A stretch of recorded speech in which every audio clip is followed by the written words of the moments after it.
जय महाराष्ट्र भावांनो, तुमचा लाडका साहिल गांगुर्डे. तर तुम्ही बघू शकता आज आपली कॉलेजची ट्रिप म्हणजे सहल ही आज सापुतारा वणीगड जाणार आहे. तर तुम्ही बघू शकता अशा प्रकारे नारळ फोडले. काळी महिना दिसतेस तरुण होईल कोण जाशील मरून मुका तुला टाकते पुरून गेलं प्रेम उडून गेली चिमणी माझी उडून गेली ज्याची होती त्याने चालेली अहो ज्याची होती त्याने चालेली आम्ही लावलेली माया आज वायाला गेली अहो लावलेली माया आज वायाला गेली चिमणी माझी उडून गेली अहो चिमणी माझी उडून गेली. तर मित्रांनो तुम्ही बघू शकताय गाडीमध्ये फुल एन्जॉय केल्याच्या नंतर आम्ही सर्व फ्रेंड्स लोक आम्ही आता गाड्यावर पोहोचलोय आणि गाड्यावर पोहोचल्याच्या नंतर सर्व शिक्षक देशमुख सर आयरे सर आम्ही सर्व एन्जॉय करत आहे. ठिकाणी शिंदे मॅडम देखील हात करताय आणि मुलांचा असा भरभरून सपोर्ट आम्हाला दिसतोय. अशा प्रकारे आम्ही वणीचा गड हात चढतोय आणि असा एन्जॉय करता करता आम्ही फुल एन्जॉय केलेला आहे. त्यानंतर वणीचा गड पायऱ्या आम्ही चढतोय. अशा प्रकारे आमच्या कॉलेजचे वणी महाविद्यालयाचे विद्यार्थी आणि आयरे सर या ठिकाणी तुम्ही बघू शकताय.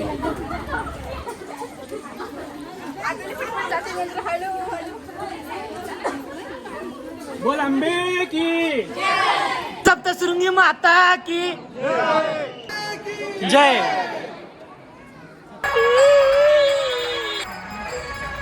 प्रवीण इकडे पाय.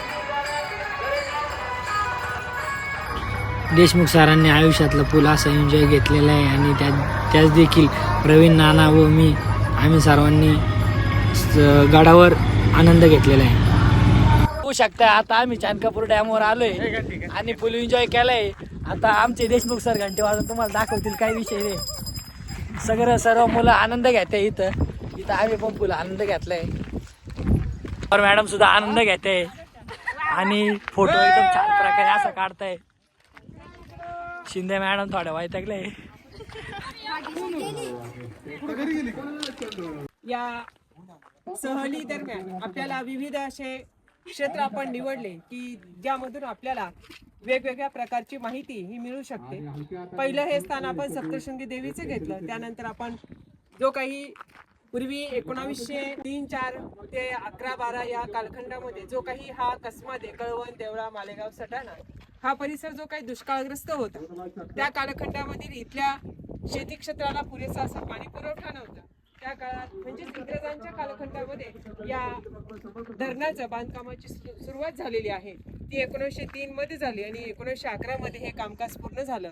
या क्षेत्रफळाचा जवळपास 100 चौरस किलोमीटर इतका लांब आहे आणि ह्या सर्व सह्याद्रीच्या डोंगर रांगा असल्या कारणाने इथे भरपूर मोठ्या प्रमाणात पाऊस पडतो आणि या पावसाला योग्य पद्धतीने साठवून ठेवण्याचा जो काही सर्वे अंतर्गत जे काही निष्कर्ष आले तो हे क्षेत्र निवडण्यात आले आणि त्यावेळेला आपल्याला या ठिकाणी सर्व लोकांनी सहकार्य करून या बांधकामामध्ये सहकार्य दिलेलं आहे.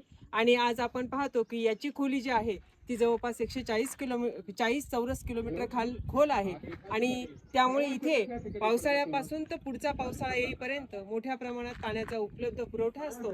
आणि या दरम्यानच कळवण देवळा आणि सटाणा त्याचबरोबर मालेगाव या सर्वच क्षेत्रांमध्ये याची आवर्तने सोडवली जातात. आणि उन्हाळ्यामध्ये आता उजवा आणि डावा असे 2 कालवे तयार केलेले आहेत आणि जवळपास देवळा तालुका हा दुष्काळग्रस्त आहे. त्याच्यासाठी सुद्धा इथे कालवा तयार करण्यात आला आणि एक पाटाला पाणी सोडलं जातं. त्यामुळे उन्हाळ्यामधली जी काही पिकं आहेत ती कांदा असेल, टोमॅटो असेल किंवा मिरची असेल हे सर्व पिकं या गिरणा चणकापूर धरणाच्या या पाण्याच्या आवर्तनाच्यामुळे शेतकरी लोकांना ते उत्पादन घेता येतं. आणि त्यामुळे या परिसरातील म्हणजे कळवण देवळा सटाणा या मालेगाव या शेती क्षेत्रामध्ये काम करणाऱ्या शेतकऱ्यांची मोठ्या प्रमाणामध्ये प्रगती आज पाहायला दिसते. आणि सर्वच शेतकरी हे नवनवीन यंत्र नवनवीन उत्पादने हे घेऊ लागले. कारण का फक्त या चणकापूर धरणातून जे काही गिरणा नदीचा उगम झालेला आहे त्या उगमाच्या माध्यमातून इथला हा प्रदेश सफल सुबल आणि संपूर्ण असा आर्थिकदृष्ट्या संपन्न झालेला आहे. त्याचबरोबर शैक्षणिक क्षेत्रामध्ये देखील या क्षेत्रामध्ये या भागामधील लोकांनी आपल्या मुलांना तिथे प्राधान्य देऊन वेगवेगळ्या क्षेत्रामध्ये ती मुलं आता काम करताना दिसतात आणि अशा या चनकापूर धरणाची पाहिजे तेवढी माहिती आपल्याला खूप मोठ्या प्रमाणामध्ये विकासासाठी कारणीभूत ठरलेली आहे. धन्यवाद. या ठिकाणी सर्व चनकापूरची परेड झाल्याच्या नंतर आम्ही सापुताऱ्यामध्ये गेलो आणि सापुताऱ्यामध्ये गेल्याच्या नंतर देखील इथं आम्ही चालतोय सर्व शिक्षक व आमचे मित्र. आम्ही या ठिकाणी सापुताऱ्यामध्ये आल्याच्या नंतर आम्ही या ठिकाणी एन्जॉय असं करतोय आणि चालता चालताच आम्ही व्हिडिओ बनवलाय व शिक्षकच्या ब्लॉगच्या मार्फत फेमस होणार आहे. मित्रांनो आता आम्ही आलोय सापुताऱ्याला आणि सापुताऱ्याला असा चाललोय आम्ही. देशमुख सर आमचे बोलते का द्राक्ष लय भारी असते. तर सर हो सर सापुताऱ्याला आलोय, तुम्हाला कसं वाटतंय? एकदम छान. अजून काय विचार कसं वाटतं? सर बोला काहीतरी. हा अतिशय छान असं वातावरण आहे सापुताऱ्यामध्ये आपल्याला.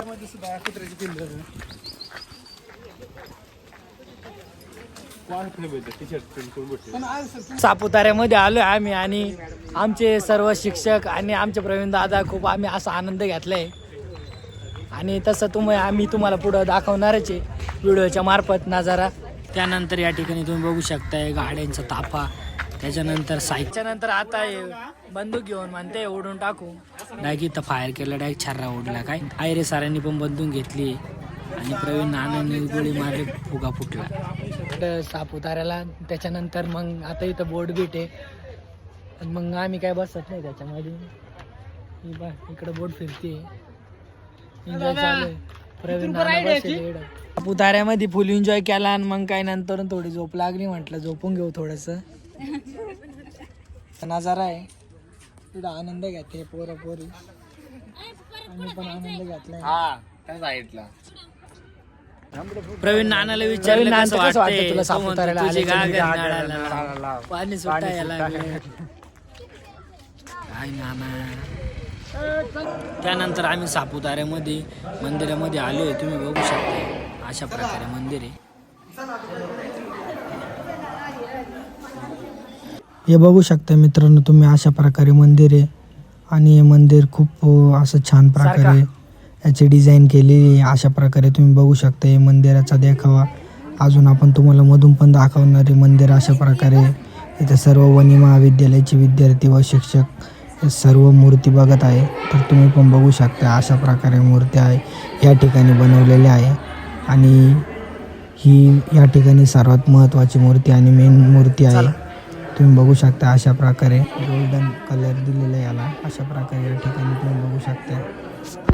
तर भावांनो आता आम्ही सापुताऱ्याचा घाट चढून राहिलोय आणि काय आता जाम झालोय. या पाहिजे हे चिले पिले कसे पडू राहिले, पाठी मागून तापा येऊ राहिलाय पोरीचा वळका, त्याच्यात म्हशीला वळका. अरे बाप्या बाय दोघी जणी फोनवर बोलत चालू राहिलंय. एकीचं नाव राणी आहे, एकीचं नाव पोलिश आहे.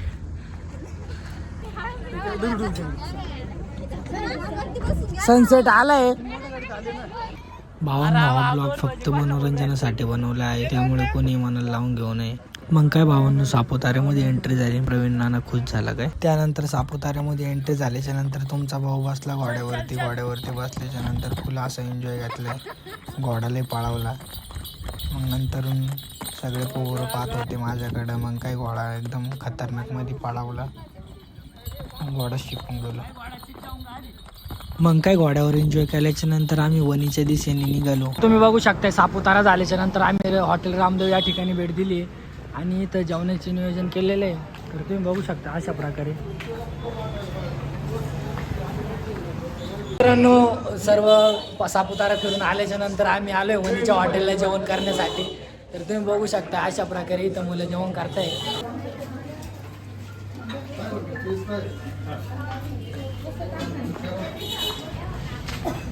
अशा प्रकारे इथं आम्हाला जेवण दिलेलं आहे सहलीला.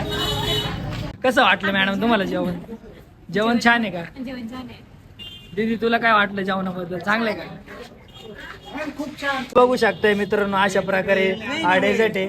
तिकडे तुम्ही ताक तुम्ही बघू शकता अशा प्रकारे जेवण आहे. तर आपल्या ताई सांगतील जेवण कशा प्रकारे काय वाटतं काय मॅडम जेवण करताय. मॅडम त्यांचं मनोगत सांगतील. आज आम्ही सप्तशृंगीगड, चनकापूर डॅम तसेच हदगड किल्ला आणि सापुतारा येथे विविध ठिकाणी आम्ही प्रेक्षणीय स्थळांना भेट दिली आणि त्यानंतर आम्ही महाविद्यालयातील सर्व सहलीस आलेल्या विद्यार्थ्यांना वणी गावातील रामदेव या हॉटेलमध्ये असं शाही पद्धतीने भोजन देण्याचा निर्णय घेतला आणि त्या सगळ्या भोजनाचा आस्वाद घेत असताना महाविद्यालयातील सर्व विद्यार्थी, ड्रायव्हर तसेच प्राध्यापक आम्ही सगळे इथे सहभोजन करत आहोत. धन्यवाद. हॉटेल रामदेव.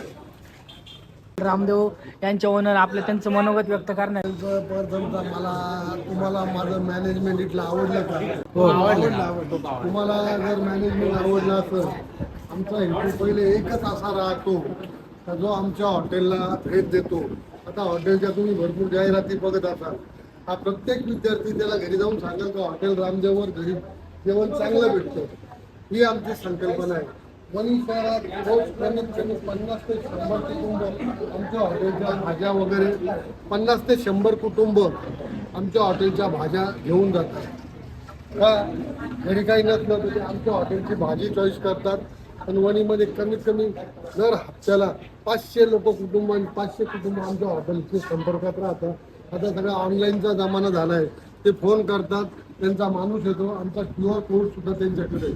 त्याच्यामुळे ते ऑनलाईनला पैसे टाकतात. अशा पद्धतीने तर हे तुमचे किती 70 विद्यार्थी म्हणजे माझ्या हॉटेलच्या याला 70 कुटुंबापर्यंत जॉईन झाले. हे 70 कुटुंबामध्ये माझ्याकडे 20-25 लोक जरी आले तरी माझा व्यवसाय यशस्वी झालो मी असं. पण प्रत्येकाची मनोपल्ली तुमची संस्था आहे, तुमचं काम आहे, तुमचे हुशार विद्यार्थी कसे हुशार विद्यार्थ्यांना तुम्ही कसे बाहेर पाठवतात तसं आम्हाला सुद्धा या रोडवर आहे ना, जो माणूस आमच्याकडे येतो त्याचं मन समाधान होतं. जो सकाळी येतो गडावर जायला पण नाश्ता करतो ना, तो दुपारी आमच्याकडे हमखास जेवायला येतो. ही आमची एक सिस्टीम आहे. आमची माऊथ पब्लिक सिटी म्हणजे तुम्ही. आम्ही तुम्हाला दिलेलं चांगलं पदार्थ, चांगलं रुचकर खायला दिलं. कुठल्याही प्रकारचं तुम्ही खात आहात, कुठल्याही प्रकारचं याच्यात भेसळ नाही आहे. तुम्हाला जे पनीर दिलं आहे तो सोया पनीर नाही आहे, तो प्युअर चितळेचा पनीर आहे. पनीरमध्ये आता तुम्ही आमदार नरहरी भिरवाईंची बातमी ऐकली असेल मिलावटीमध्ये. त्या मिलावट पनीर जे आहे ना, एक 450 रुपये किलोचं ते 400 आणि एक 100 रुपये किलोचं सुद्धा पनीर आहे. तर ते अन्न व नागरी मंत्री असल्यामुळं आवश्यक प्रशासन तर त्यांनी आता त्या पनीरचा रंग बदलायला पाहिजे. तो पनीर आहे हे जे तुम्हाला देतोय त्या सगळ्या ब्रँडेड अमूल, चितळे त्याचं आम्ही ते ब्रँडेड वस्तू वापरतो. तुम्ही प्रत्येक गोष्ट तुम्ही खाऊन बघा. तुम्हाला हा जो राईस आहे हा प्युअर बासमती राईस आहे, तुम्हाला हा खाल्ल्यासारखा वाटतो. तुम्हाला गव्हाच्या चपात्या आहे, त्याच्यानंतर आपण बाजरीच्या भाकरी, नागलीच्या भाकरी, ज्वारीच्या भाकरी अशा अनेक प्रकार. फक्त अस्सल मराठमोळं खाणं जो आपला शेतकरी मळ्यात खातो ते आम्ही ती सर्व्हिस तुम्हाला इथं देतो. तर लोक बाजरी, नागली, ज्वारी विसरून गेलेले मैद्याच्या चपात्या खातात, पिझ्झा खाता, बर्गर खाता.